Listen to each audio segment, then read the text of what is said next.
Jadi ini 4 fondasi utama dalam pernikahan yang bahagia, yang kuat.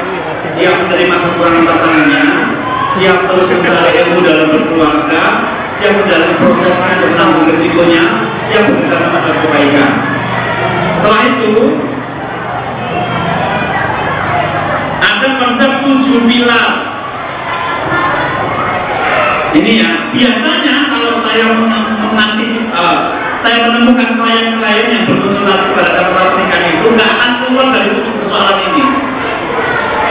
Satu, keluarga yang baik adalah keluarga yang memiliki tujuan. Ini mau kemana sih rumah tangga kita ini? Saya menikahi kamu itu untuk apa? Apa yang kita raih dari pernikahan ini itu harus jelas. Nah, tujuan pernikahan itu ada 5. 1, mendapatkan keturunan yang soleh, punya anak tapi yang soleh. Sebab kalau tidak soleh, Allah bimazzanakum, anak itu bisa menjadi sumber kesedihan orang tuanya, sumber kesedihan. Kemarin itu ada seorang anak pang yang naik mobil bak terbuka dengan teman-temannya mau ke arah Jogja, sampai di perempatan lampu merah Pakis menjelang Belagu itu bibir mendadak mobil merah ini karena nggak bisa ngejar lampu kuning merah, karena mulai mendadak. Ada salah satu anak pang itu yang terpelanting ke belakang. Ada seorang teman saya sedang naik motor di belakang itu dan dengan manisnya menerima tubuh ini terus mati. Ternyata anak bapak dari anak ini adalah seorang pejabat. Maka teman kita itu sudah mencari rumahnya, minta maaf bahwa saya tidak betul-betul ingin menabrak anak bapak, semuanya kerobin, semuanya kacau, panas, ramai sekali. Tiba-tiba lampu mendadak, saya menerima mendadak, tunggu anak bapak melayang, kemudian ketabrak motor saya dan meninggal.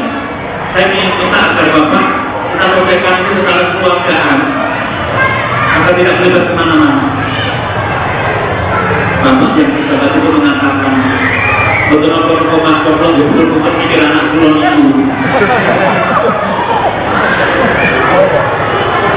Jadi 1500 tahun yang Rasulullah sudah mengatakan bahwa Allah bimazzanakum, anak itu kalau tidak soleh dari sumber kesedihan orang tua. Hari ini loh banyak sekali orang tua yang rela anaknya mati saja lebih dulu karena hidupnya anak membuat kepalanya pusing.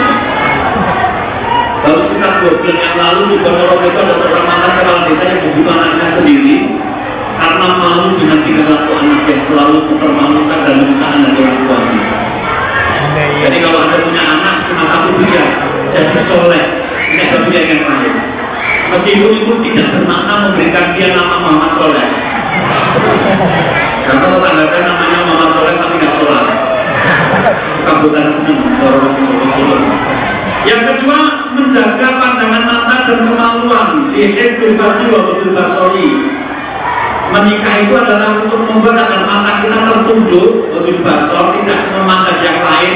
Karena kalau Anda memandang yang lain, Anda akan menemukan pemandangan yang beda daripada di rumah. Itu wajar. Setiap detik loh lahir gadis yang cantik 20 tahun kemudian. Jadi kalau Anda menikah masih saja melihat yang lain, meskipun pinter-pinter lewat Facebook, jangan. Yang di Facebook itu adalah foto adiknya. Kalau foto dirinya itu 20 tahun yang lalu, ketika dia masih ikut-ikut, sekarang ambil-ambil gitu. Seperti itu. Jangan mikir itu. Menikah untuk menyelamatkan mata kita, tapi sekarang menikah sama dengan pandangan mata. Wajib berhaji dan menikah adalah untuk menjaga kemaluan kita.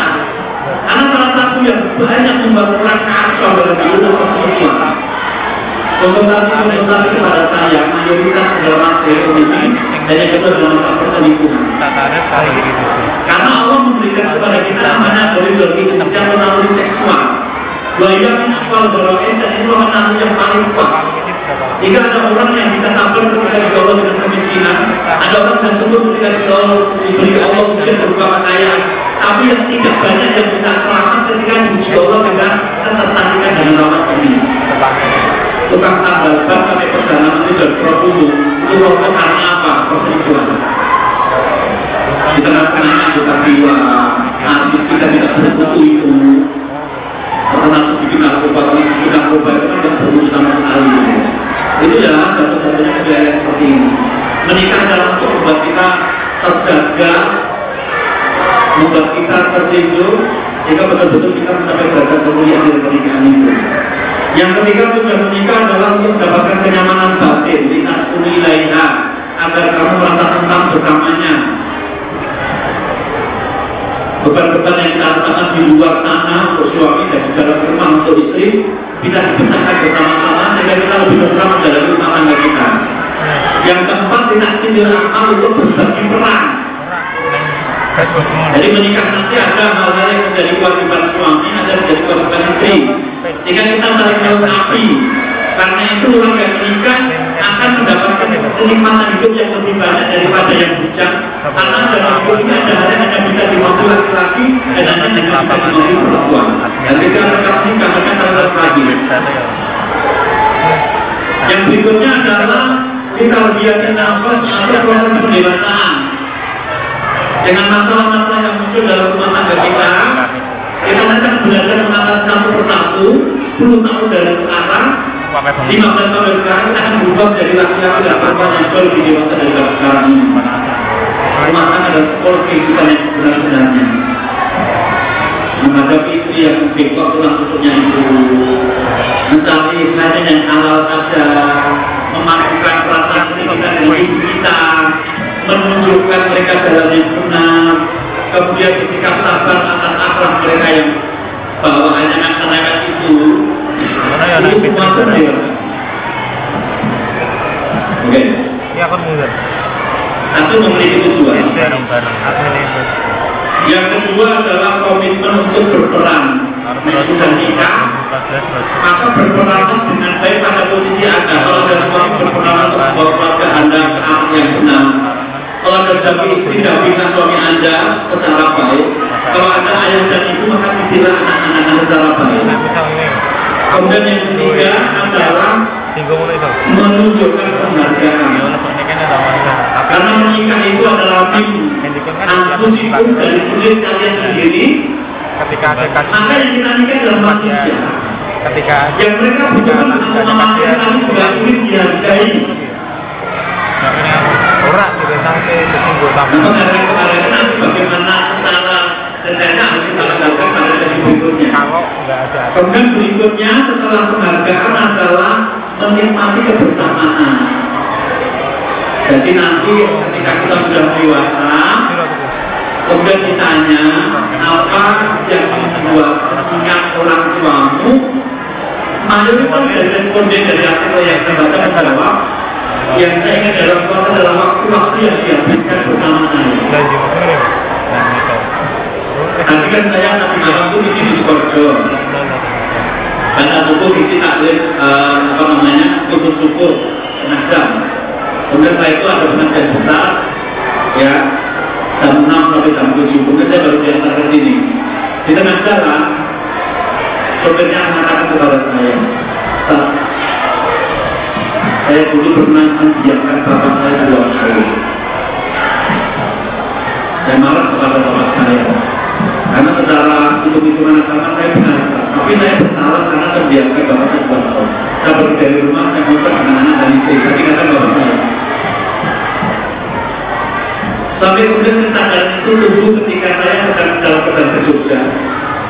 Ada lampu merah, kemudian saya berhenti. Di lampu merah itu saya melihat pemandangan seorang ayah yang sedang menggendong anaknya. Anak itu memegang makanan sambil dia bercakap-cakap dengan bapaknya, tampak sangat bahagia. Padahal anak ini adalah anak yang kulitnya bersisik seperti buaya.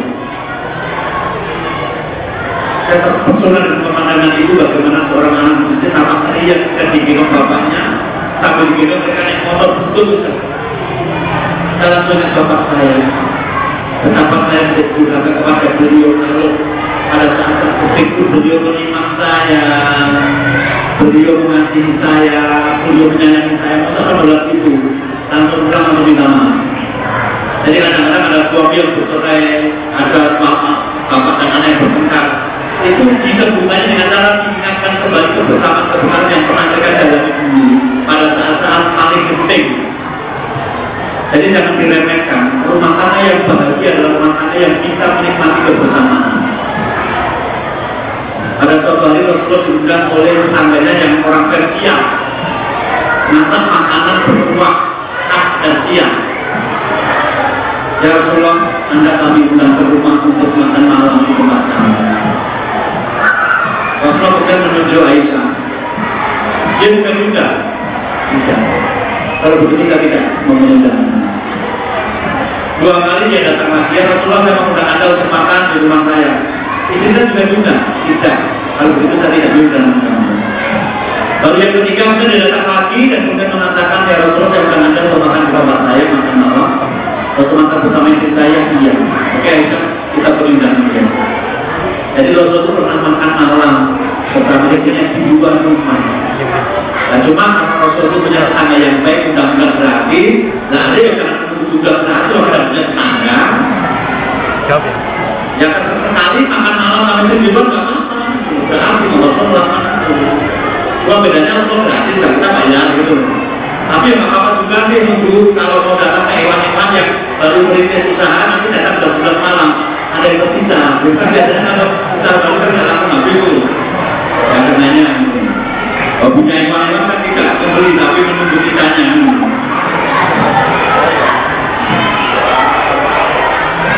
Kemudian yang kelima adalah komunikasi yang efektif. Saya sering ditanya oleh seseorang, Ustaz, bagaimana cara mewujudkan keluarga yang sakinah itu? Saya jawab, 1, kamu menikah dengan manusia karena dia punya perasaan. Yang kedua, kamu bisa ngomong kepadanya, apa yang kamu rasakan bisa kamu omongkan, dan apa yang dia rasakan bisa dia omongkan dengan nyaman. Itu salah satu tanda keluarga yang bahagia. Buat apa perempuan cantik cerita, laki-laki tampan perkasa, tapi kita nggak bisa ngomong. Ayo duduk di sini. Saya mangkel loh dengan jaminan. Pulang-pulang menyebut nama-nama dia di mantan pacarnya tidak perlu itu. Oke, soalnya adalah aku juga nggak senang loh kalau aku sampai di rumah kamu pakai muka cemburu seperti itu. Kata Ustaz, istri soleh itu cirinya tidak nandorkan hidayah sarota. Kalau kamu lihat menyenangkan, aku sama sekali nggak senang lihat pacarnya. Sudah nggak cantik cemburu, cuma kalian itu titik kok dulu. Gitu. Ya kalau jangan ngomong gitu kan enak. Oh berarti mulai besok meskipun tanggal tua sekali atau akan kesenyum kepada suamiku. Suaminya juga bilang, mulai besok nama diri sudah kuhapus dari hatiku. Maka nanti kalau kita nyari buku nama-nama baik untuk anakku sudah tak sobek. Biar nama Dewi gak pernah terlintas lagi dalam pikiranmu gitu. Nah kalau bisa ngomong gitu kan enak. Kalau bisa ngomong itu mengartikan sendiri, menerjemahkan itu sering membingungkan karena bisa jadi salah. Ada seorang bapak menikah 17 tahun menemui saya dan salah menerjemahkan. Dia mengatakan, Ustaz, saya ingin mempraktekkan hadis Rasulullah ta'abu. Menikahlah, berilah hadiah maka kamu akan saling mencintai. Maka saya menabung uang untuk memberikan kado kepada istri saya. Saya pikir semua perempuan suka dengan surprise. Bapak ini mengatakan saya punya showroom mobil, showroom motor, dan bengkel. Jadi bayangan saya kalau bapak ini akhirnya memberikan hadiah untuk istrinya pakai nabung dulu, itu barangnya nilainya 1 juta lebih berarti. Sebab kalau cuma di bawah 1 juta sih, on the bill akhirnya sudah cukup gitu. Begitu sudah terkumpul uang diberikan sepotong gaun, dibungkus dengan rapi, kemudian dibawa pulang ke rumah. Sampai di rumah istrinya yang biasa pengajian dan penduduk itu